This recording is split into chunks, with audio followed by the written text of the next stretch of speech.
नमस्ते दोस्तों, तो आज आपको एक बड़ी ही अचंभित एवं भयानक रहस्यमय कहानी सुनाऊंगी जिसमें आपको कुछ नई रहस्यमय बातें की जानकारी होगी।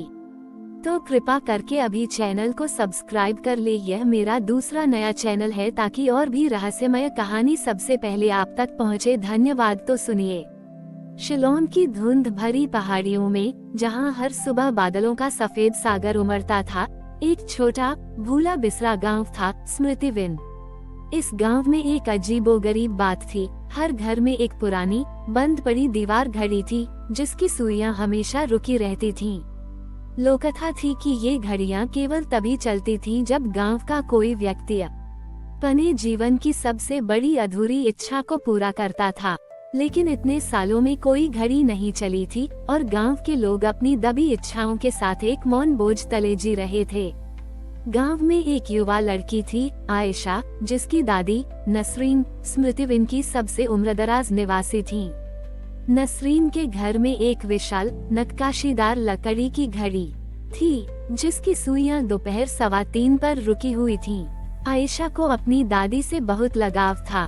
नसरीन कभी अपनी अधूरी इच्छा के बारे में बात नहीं करती थी, लेकिन आयशा जानती थी कि उनकी एक गहरी चाहत थी।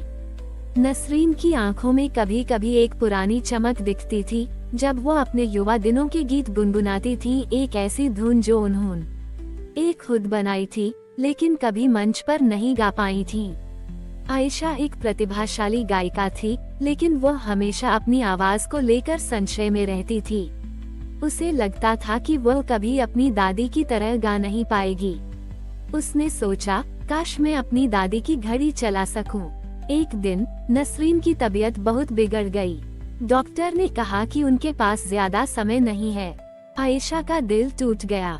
उसने दादी के चेहरे पर देखा और उसे एहसास हुआ कि उनकी सबसे बड़ी अधूरी इच्छा अपनी धुन को दुनिया के सामने लाना था, उस गीत को गाना था जिसे उन्होंने अपने दिल से बनाया था। आयशा ने तय किया कि वह दादी की इच्छा पूरी करेगी, लेकिन कैसे? स्मृतिवन में कोई बड़ा मंच नहीं था और नसरीन की आवाज अब इतनी कमजोर थी कि वह गा नहीं सकती थी।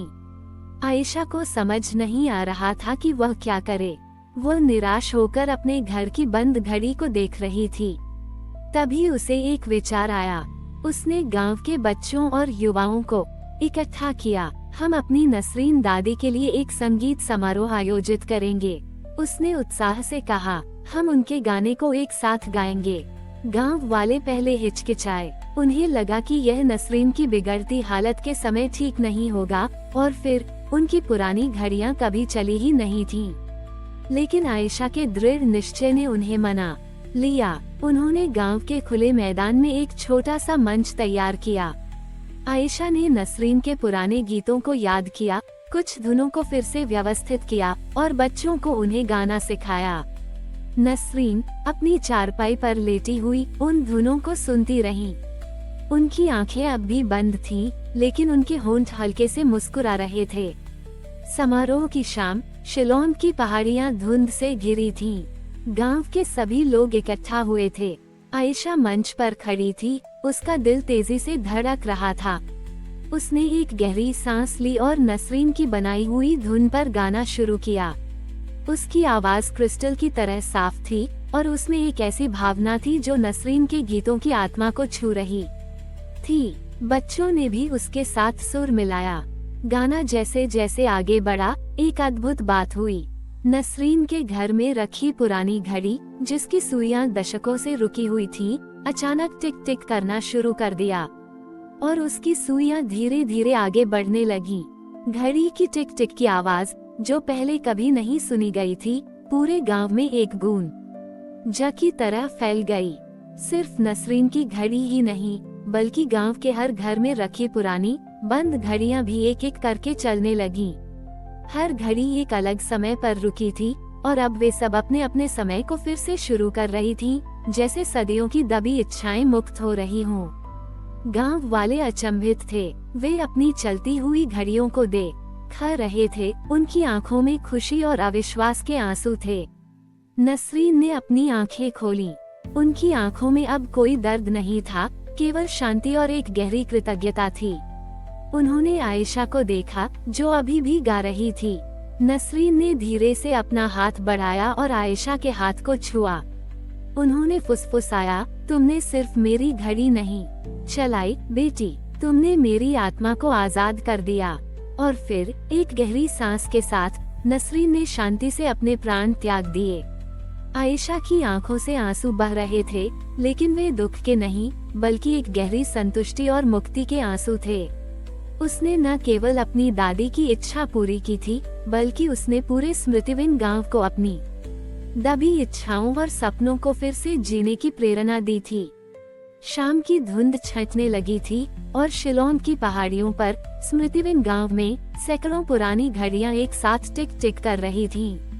उनका मौन राग अब जीवन का एक नया गीत गा रहा था, एक ऐसा गीत जो सिखाता था कि सबसे बड़ी इच्छाएं भौतिक नहीं होती और उन्हें पूरा करने के लिए हमें केवल प्यार, साहस और अपनी आत्मा की धुन पर भरोसा करना होता है। आयशा के गाए उस गीत और नसरीन की घड़ी के चलने के बाद स्मृतिविन गांव में सब कुछ बदल गया था। जो उदासी और ठहराव दशकों से यहाँ पसरा था, वह अब आशा और गतिविधि में बदल गया।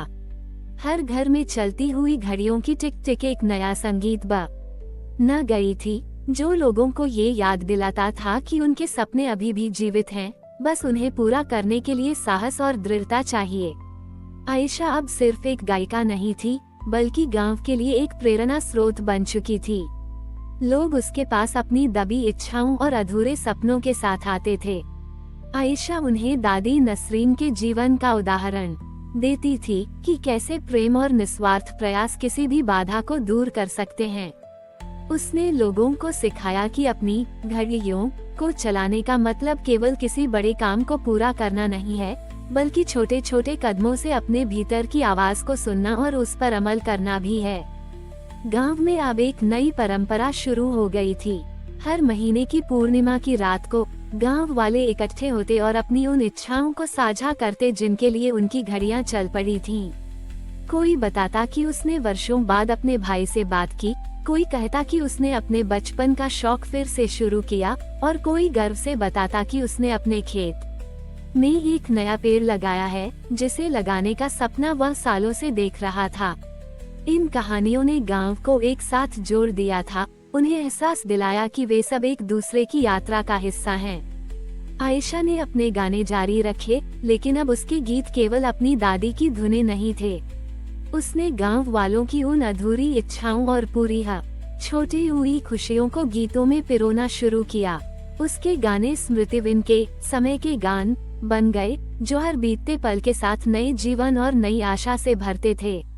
शिलोंग की धुंध भरी पहाड़ियों में स्मृतिविन गांव अब सिर्फ अपनी प्राकृतिक सुंदरता के लिए नहीं, बल्कि अपनी अनोखी घड़ियों और जीवन को फिर से जीने के उसके सामूहिक संकल्प के लिए जाना जाने लगा। आयशा ने अपने जीवन के बाकी साल स्मृतिविन में ही बिताए। वो नसरीन दादी की तरह ही गांव की प्रेरणा बन गई थी, एक ऐसी आवाज जिसने लोगों को याद दिलाया कि जीवन एक अनमोल उपहार है और उसकी हर टिक टिक मायने रखती है। उसने कभी प्रसिद्धि नहीं चाही, बस लोगों के चेहरों पर फिर से लौटी मुस्कान और उनकी चलती हुई घड़ियों की आवाज में ही अपनी सबसे बड़ी उपलब्धि पाई। स्मृतिविन अब एक अनूठा गांव बन गया था। पर्यटक दूर दूर से यहाँ आते थे, न सिर्फ इसकी प्राकृतिक सुंदरता के लिए, बल्कि यहाँ की चलती घड़ियों के रहस्य को जानने के लिए। गांव वाले उन्हें अपनी कहानियाँ सुनाते, कैसे एक बंद घड़ी ने उन्हें अपनी दबी हुई इच्छाओं और सपनों को पूरा करने का साहस दिया। वे बताते कि कैसे आयशा के एक गाने ने नसरीन दादी की घड़ी चलाई और उसके साथ ही पूरे गांव की तकदीर बदल गई। समय बीतता गया और आयशा भी बूढ़ी हो चली थी। उसकी आवाज उतनी तेज नहीं रही थी, लेकिन उसमें अब भी वही जादू था जो लोगों के दिलों को छू लेता था। एक ठंडी सुबह, जब शिलोंग की पहाड़ियों पर धुंध छाई हुई थी, आयशा ने शांति से अपनी अंतिम सांस ली। नसरीन की तरह उसकी विदाई भी एक उत्सव जैसी थी। गांव की हर घड़ी की टिक टिक उस दिन कुछ ज्यादा ही मधुर लग रही थी, जैसे वे सब मिलकर आयशा को अलविदा कह रही हों। आयशा के जाने के बाद भी स्मृतिविन की घड़ियां चलती रहीं। वे अब सिर्फ समय नहीं बताती थीं, बल्कि गांव की हर पीढ़ी को एक शाश्वत संदेश देती थीं, जीवन की सबसे बड़ी घड़ियां वे नहीं होती जो दीवार पर टंगी होती हैं, बल्कि वे होती हैं जो हमारे भीतर धड़कती हैं। और इन घड़ियों को चलाने के लिए हमें केवल प्यार, साहस और अपनी अधूरी इच्छाओं को पूरा करने की सच्ची लगन की जरूरत होती है। स्मृतिविन का मौन राग अब जीवन की आशा, प्रेम और नवीनीकरण का प्रतीक बन गया, जो हर नई सुबह के साथ शिलोंग की हवा में गूंजता रहता है। मुझे पूरी उम्मीद है कि यह कहानी आपको पसंद आई होगी। हमारी और भी आध्यात्मिक एवं अनोखी कहानियाँ देखने के लिए हमारे चैनल पर जाएं तथा धार्मिक एवं पौराणिक अनोखी कहानियाँ हमारे चैनल पर है। कृपया जाके देखें तथा हमारे चैनल को सब्सक्राइब करके रखें और वीडियो लाइक जरूर करें। धन्यवाद।